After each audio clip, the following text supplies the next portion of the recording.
Hello and welcome. On the last video I did on the National Express story, we learnt how the Rapide services were launched, with of course a little help from Trathens and a little competition from Wallace Arnold. And I say this in every video, I will try and remember to put a link to those previous videos up in the top right hand corner on this video, so when you finish watching them you can go backwards in time and watch the National Express story back to front. In this video we will take a look at how the 1982 rail strike helped National Express and how this resulted in things like Bristol VRs, Leyland Atlanteans, Leyland Nationals and Dennis Dominators popping up on National Express work. We will also look at the corporate disobedience with the influx of new stripy liveries that appeared around this time, as well as the continued rise of the Rapide services. So step aboard our YouTube time machine and come with me all the way back to 1982 as we continue with the story of National Express. In July of this year, the railways went on strike, and obviously this affected National Express in a very positive way, as people still needed to travel and National Express and the coach network was now the only way of doing it. Now, as we saw in a previous video, National Express were quite choosy about the sort of vehicle they wanted on their express services. But with the railways at a standstill, the demand for travel was so high that basically anything with wheels and an engine and seats was commandeered by National Express and used. For once, quantity was almost as important as quality. And National Express had put on a lot of extra services to cover this increased passenger demand. Service buses were initially pulled in from the various operating subsidiaries of the National Bus Company, but they could only provide so many. So to supplement these, vehicles were also hired in from independent operators, PTEs and municipal operators. And apparently you had to see the scenes in London and Birmingham to believe it. For example, on one day in Birmingham alone, services to the North Midlands and North West were covered by vehicles such as Atlanteans and Dennis Dominators from fleets such as Blackpool, Hyndburn and Chester City Transport, Leyland Nationals from Merseyside PTE, and Leyland Leopards from the City of Nottingham and Halton Transport. The service to Torquay was being covered by a Devon General Bristol VR, whilst another Bristol VR, but this time a former Tayside Alexander model, was used to cover a journey to South Wales. Now, I like Bristol VRs an awful lot, in fact I own a few, but I don't know whether I'd want to be on a Bristol VR for a long journey like Birmingham to Torquay, for example. Well, probably not as a passenger anyway. And I'm going to pause here for a minute and tell you quite an amusing story, because I myself have covered a National Express service in not only a Bristol VR, but also a Mercedes 709D minibus. When I worked at Stagecoach East Kent in the early 2000s, sometimes the National Express coach that ran from Ramsgate to London and London back to Ramsgate would get held up in the city.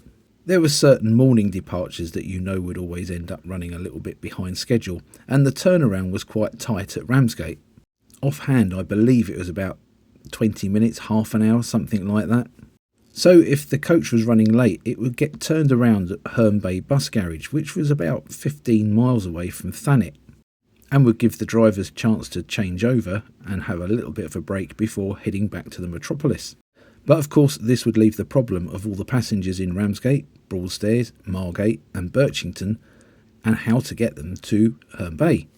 The answer was quite simple. The spare driver, which sometimes was me, would take whatever spare bus there was and pick all the passengers up and their luggage and drive over to Herne Bay to meet the coach. Now, we all knew that the bus was only going as far as Herne Bay, but it was still absolutely priceless looking at the faces of the passengers as you pulled up in a Bristol VR with 001 on the front, which was the number of the National Express service we were duping. I suspect things like this happened all over the National Express network, and if it's happened to you, please comment down below because I'd love to hear about it. Surely this can't be the only sort of thing that happened like this, surely. As a result of the rail strike, London, Victoria and Birmingham were absolutely bursting to the seams at times with the both extra vehicles and passengers. But despite all this, and give them credit, National Express and their staff coped incredibly well with these rather unusual circumstances. In the last video, we looked at the introduction of the 1980 Transport Act and how that affected National Express. And it wasn't just the independent operators that started these new coach routes. There was a number of new routes that were started by National Bus Company subsidiaries as well. And with them came a host of new liveries designed to publicise the service and draw people's attention to these coaches and vehicles. This would include the City of Oxford and their CityLink service, Maidstone and District and their Invictaway network to the Medway towns, and Green Line and Southdown coaches operating on the Flightline services. Away from London Victoria, there were also marketing names such as Townlinks, Jetlink and Highwaymen used by other National Bus Company subsidiaries as promotional aids for specific services. Since the Standerwick Bristol VRLs had been withdrawn in 1977, the single-decker coach had reigned supreme at National Express. However, the use of a new generation of luxurious double-decker coaches in some independent fleets had caught National Express's eyes, and following a period of deliberation by National Express, a prototype double-decker coach was completed by Eastern Coachworks on a Leyland Olympian chassis during the summer of 1982. Originally registered SND50X, it later gained the more well-known registration of ADD50Y. This entered service on 16th of August 1982 when it took up duties between Bristol and London. Wearing National Express livery but carrying Wessex fleet names, it proved incredibly popular with passengers. And this was to give National Express time to think about introducing more double-decker coaches. Around the same time, and following on from the mile-away experimental parcel service in 1981, National Express joined forces with TNT of Nuneaton, who at the time were one of Britain's largest parcel carriers. The plan was to offer a parcel delivery network for commercial customers, which would commence in September 1982. The idea being that this would provide users with a same-day door-to-door collection and delivery service, which enabled parcels to be collected by TNT, who then transported them to the nearest National Express coach station. Here they would be transferred onto a coach which was to take them to the nearest point to their destination, from where the parcels would be collected by another TNT van and then delivered, thus giving a fast and efficient and economic service in theory. Now, that does seem all rather strange, doesn't it? Unaccompanied parcels and packages being sent by coach at a time when the IRA were highly prevalent in bombing mainland Britain. Fortunately, nothing like this happened with the National Express parcel system, but it does leave it wide open to happen, doesn't it, really? Rather strange that nobody thought of that at the time. Moving into 1983, National Express introduced a new fares offer, this time without the annoying Beeper the Frog. These would be the Boomerang fares and would apply to all National Express coaches, excluding the Rapides. And basically, this would give the passengers a free trip home, hence the Boomerang name. From its introduction, it offered travellers a return ticket for the price of a single fare on journeys undertaken on Tuesdays, Wednesdays and Thursdays. This produced some incredibly bargain fares, such as London to Birmingham for £4.50 return or London to Middlesbrough for a mere £7.50 return. Now, obviously, we're looking at this from the perspective of 2025 rather than 1983. And those fares sound even cheaper, don't they? But £4.50 in 1983 is now worth around £19.40. So it's not quite as good as it sounds, but it's still relatively impressive. These fare offers were also available to children's fares as well. So successful was this fare offer that it was meant to finish on the 31st of May 1983. However, they continued it until the end of June. From the 23rd of January, as a result of growth in demand, National Express set up a number of new services as well as modifying some of their existing routes. One such route was the 730, which became an important cross-country link, which enabled passengers to travel the 332 miles between Paignton and York in exactly 10 hours without changing coaches. Another example of this was the Airport Docks Link service, the 025, from Dover to Portsmouth via Gatwick Airport, and this was extended through to Southampton and Bournemouth. Now, this was a corruption of the old South Coast Express, which used to be operated jointly by East Kent, Southdown and I believe Royal Blue. And I have relatively fond memories of travelling on this in the early 1990s, when it ran from Thanet to Medway, across to Gatwick, down to Brighton and all the way across to Portsmouth Harbour. There was a comfort break at Pease Pottage Services because the vehicle normally used was a Leyland Leopard with B51 Eastern Coachworks bodywork, although the service would eventually end up with Bovers on it. Another operator that had been in competition with National Express a few years prior to all this was Magic Bus of London. Now, this isn't Magic Bus of Perth. This isn't anything to do with Stagecoach. This was a completely different company. They operated a daily service from London to Dublin and were going head to head with National Express, who operated a similar service. Incidentally, if you're wondering, the journey time from end to end was 13 hours and 15 minutes, and that included the sea crossing by Sea Link ferry. Magic Bus were also operating a network of continental express services as well. However, on Christmas Eve 1982, the company collapsed, and this left a lot of passengers stranded on the continent. Now, it's worth noting that Magic Bus didn't actually operate any coaches itself. It was just an agent who was responsible for a provision of an extensive network of cheap services. And these services would go to places like Amsterdam, Paris, Frankfurt and Iceland, with these services being operated by companies such as Grey Green, Wallace Arnold and indeed National Express. Happily, all three companies came together to repatriate these stranded passengers, so there was no long-term harm done. However, the collapse of Magic Bus had left a little bit of a void in the continental services, and on the 22nd of May 1983, National Express created a new division, and this was called Supabus. Super with an A rather than an ER. Now, the idea of this was to link all continental services operated by government-approved operators. Initially, Supabus acted as a marketing agent for 20 services from Victoria Coach Station, and these would reach far-flung destinations such as Belgium, France, Germany, Greece, Holland, Ireland, Italy, Portugal, Scandinavia, Spain and Switzerland. And these would be operated by Budget Bus and Eurolines. This new operation would see 3,300 agents throughout Britain who could book a Supabus ticket for intending passengers, and there were also 10 Supabus offices set up in major towns and cities. Also on the 22nd of May 1983 would see the introduction of the new summer timetable, and this would see the usual service alterations and improvements implemented. This would see various new routes introduced, as well as some improved timings on the existing routes, as well as more competitive fare reductions. There would be a new interchange point set up at Northampton, which would link the Midlands and the West Country with East Anglia. There would also be the first interurban Rapide service launched on this day as well, operating twice daily in each direction between Manchester and Glasgow, and this journey only took 3 3/4 hours to complete.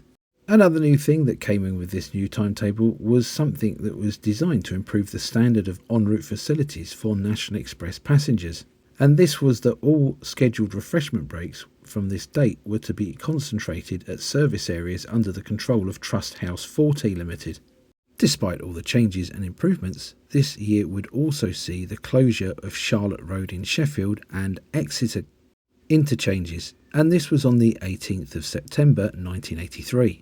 Now, also in 1983, there was a major revision to the National Express white livery, and this had been altered by the addition of a series of alternate red and blue speed stripes, which were applied to the area around the front wheel arch. Now, many people had felt that it was time for National Express to have a revamp on their livery anyway, as they felt the white livery was rather dated. And this stripy livery, which was to become better known as the Venetian blind livery, was only really designed as an interim rather than an actual replacement. However, following this modification, the National Bus Company relaxed their previously rigid policy relating to local coach liveries, and this allowed regional National Bus Company subsidiaries to move away from the previous standard poppy red and white or leaf green and white.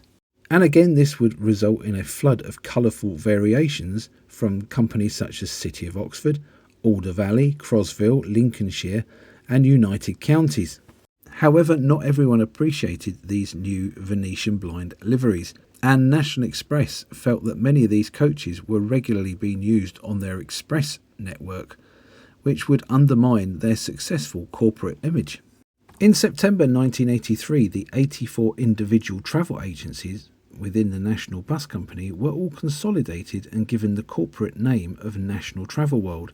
And to publicise this move, several buses operated by National Bus Company's subsidiaries were given all over advertisements to promote this new operation.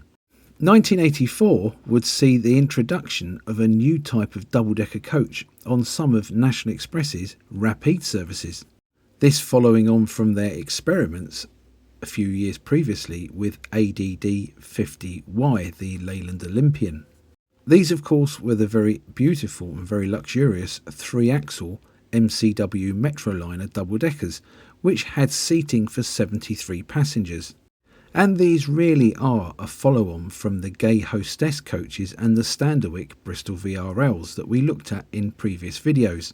These coaches were initially equipped to the highest specification which was associated with the Rapide operation, and the first of these new Metroliner coaches entered service on the 27th of April in the Newcastle upon Tyne to London service, which was operated by United Automobile Services Limited. 15 more Metroliners would enter service within the following 3 weeks, some of which were allocated to the West Country Rapide services. National Express would also buy 24 interurban 83-seat Metroliners for its more conventional non-Rapide services. And whilst these interurban vehicles were very well appointed and comfortable, they didn't have the refinements such as a toilet, a TV video or a servery which was found on the Rapide versions. Now I will be doing a video on the MCW Metroliner at some point. As those of you who regularly watch my videos, and I know there's at least 3 of you, you will know that the Metroliner is one of my favourite coaches, especially the double-decker variant. If you'd like to see that video, please comment down below. In addition to new coaches, 1984 would also see more new National Express routes introduced from places like Bradford to Great Yarmouth via Doncaster, Fareham to London via Heathrow Airport, and a new direct service from Bradford, Leeds and Sheffield to Heathrow and Gatwick airports. In conjunction with the Scottish Bus Group, several new services were started between England and Scottish towns under the Scottish CityLink title, this bringing Scottish coaches to certain English towns and cities for the first time and taking National Express coaches to new destinations such as Oban, Fort William and Inverness. In addition to all of these, in 1984 would see Rapide services also increase to cover many additional towns. Now, despite the video televisions being popular amongst passengers travelling on the Rapide services, a small number of complaints regarding to the soundtrack noise had been received. Well, get off and walk, that's what I would say. No, actually I wouldn't, to be honest with you. These moaning passengers, were wishing for a quiet journey so they could hold a conversation with their companion. You mean they had friends? This caused the service standards manager, a gentleman by the name of Roy Anderson, to investigate various ways of overcoming this problem. And although personal headsets at first seemed to be a logical answer, that sort of equipment was quite expensive to install and costly to maintain at that time. With the help of his son, Mr. Anderson came up with the idea of providing each coach with a mini transmitter which could send sound signals to a receiver under the control of each individual passenger, enabling those who wanted to listen to the soundtrack being able to do so without the annoyance of others.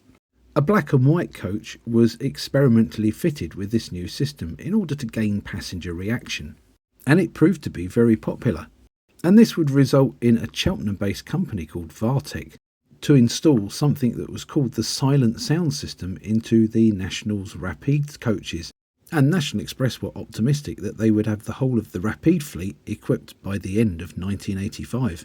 Well, there we go. We've got to the end of yet another episode in the story of National Express. I hope you found this interesting and it wasn't too tedious and boring. Sometimes when you're doing a video like this, it's very hard to pick out what are interesting facts and what is just tedium, really, as it can be a bit of a fine line between the two, can't it? So I'm going to hand this over to you now. What are your memories of National Express around this time? Did you remember travelling on the Rapide MCW Metroliners? Comment down below and let me know. If you did enjoy this video and you're still awake, please like and share it, and don't forget to subscribe to my channel so that you don't miss my future releases in this and my other series here on YouTube. All money raised by YouTube goes to the preservation and upkeep of the buses within the Southern Counties Omnibus Collection. So by watching this video, you are helping old buses in their retirement, and that makes you an incredibly awesome human being, doesn't it? Once again, thank you so very much for watching. Bye for now.